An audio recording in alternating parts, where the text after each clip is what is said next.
ایک دفعہ کا ذکر ہے کہ ایک بادشاہ جنگل میں شکار کرنے کے لیے نکلا۔ شکار کے دوران بادشاہ اپنے سپاہیوں سے بچھڑ گیا، البتہ سپہ سالار اس کے ساتھ تھا۔ وہ جنگل میں بھٹک کر واپسی کا رستہ بھول گئے۔ پریشانی ان کے چہروں پر نظر آنے لگی۔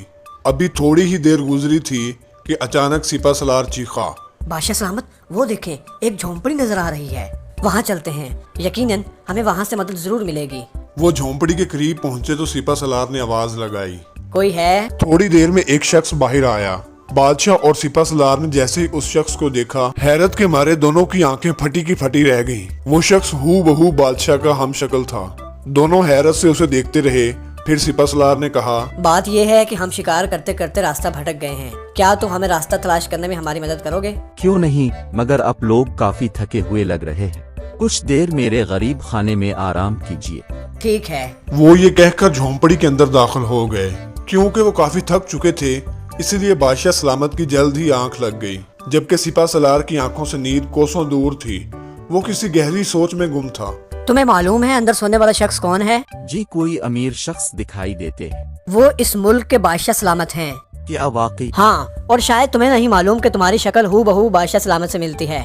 اگر ان کے کپڑے تمہیں پہنائے جائیں تو تم بادشاہ سلامت لگو گے۔ کیا واقعی؟ وہ حیرت سے بولا۔ سپہ سالار نے کچھ سوچنے کے بعد کہا، یقیناً تم اپنی غربت سے تنگ ہوگے۔ اگر تم میری ایک بات مانو تو تم ہمیشہ کے لیے غربت سے نکل سکتے ہو۔ اچھا، وہ کیسے؟ وہ ایسے، تم میرے ساتھ مل جاؤ، ہم کسی چیز میں بے ہوشی کی دوا ملا کر بادشاہ کو پلا دیں گے، ان کے کپڑے تم کو اور تمہارے کپڑے انہیں پہنا دیں گے۔ اس طرح تم بادشاہ کے روپ میں میرے ساتھ محل چلو گے اور وہاں جا کر دربار کے دوران وزیر خاص کا منصب مجھے دلاؤ گے۔ بس تم بادشاہ کی کرسی پر بیٹھ کر عیاشی کرنا اور سارے حکم میرے چلیں گے۔ اس طرح ہم مزے کی زندگی گزاریں گے۔ بولو، منظور ہے؟ وہ کچھ دیر تک سوچتا رہا اور پھر بولا، ٹھیک ہے، مجھے منظور ہے۔ یہ سن کر سپہ سالار کے چہرے پر خوشی پھیل گئی۔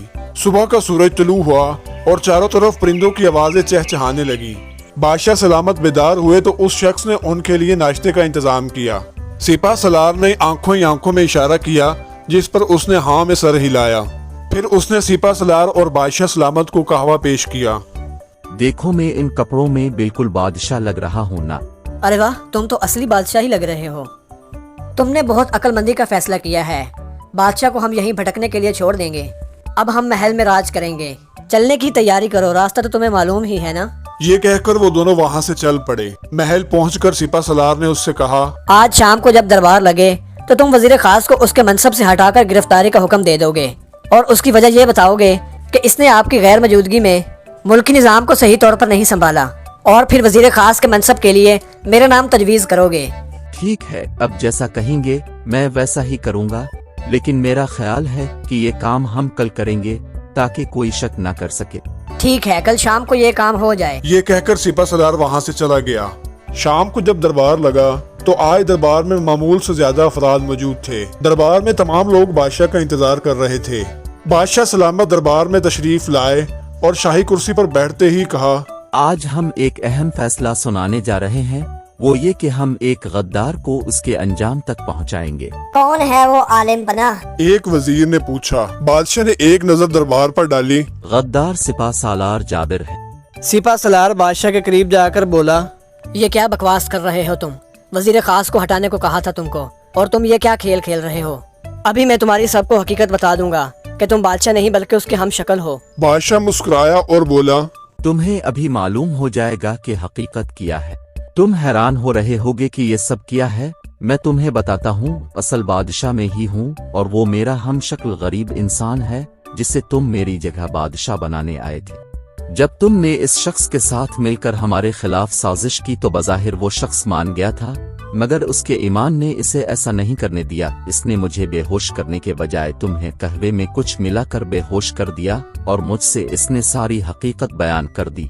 پھر جب تمہیں ہوش آیا تو وہ خود جھوٹ موٹ کا بے ہوش ہو گیا تاکہ تم اسے بادشاہ سمجھو۔ اس نے مجھے واپسی کا راستہ بھی سمجھا دیا تھا تاکہ میں محل آسانی سے پہنچ سکوں۔ یہ کہہ کر اس نے اشارہ کیا تو سپاہی ایک شخص کو لے کر اندر داخل ہوئے۔ سپہ سالار کی نظر جیسے ہی اس شخص پر پڑی تو اس کی نظر پھٹی کی پھٹی رہ گئی، کیونکہ وہ بادشاہ کا ہم شکل تھا۔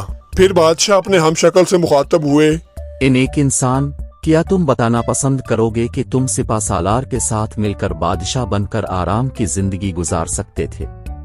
پھر تمہارا ارادہ کیسے بدل گیا؟ دراصل حضور والا ایمان سے بڑھ کر کوئی دولت نہیں ہوتی. میں اپنی مختصر زندگی کے لیے آخرت خراب نہیں کر سکتا، اور ویسے بھی جو آپ کو دھوکہ دے سکتا ہے وہ بعد میں مجھے بھی مروا سکتا تھا، اور ساتھ یہ کہ بے ایمانی کے سونے کے نوالے سے ایمانداری کی ایک وقت کی روٹی بہتر ہے. یہ کہہ کر وہ خاموش ہو گیا. بادشاہ سلامت بولے، لے جاؤ اس سپاہ سالار کو اور اسے زندان میں ڈال دیا جائے. سپاہی سپاہ سالار کو گھسیٹتے ہوئے لے گئے. بادشاہ نے اس شخص کو انعام و کرام سے نوازا اور حکم دیا کہ اس کے رہنے کے لیے ایک گھر کا انتظام بھی کیا جائے، اور اس کے ساتھ اس کے ایمانداری کے نتیجے میں معقول ماہانہ وظیفہ جاری کر دیا.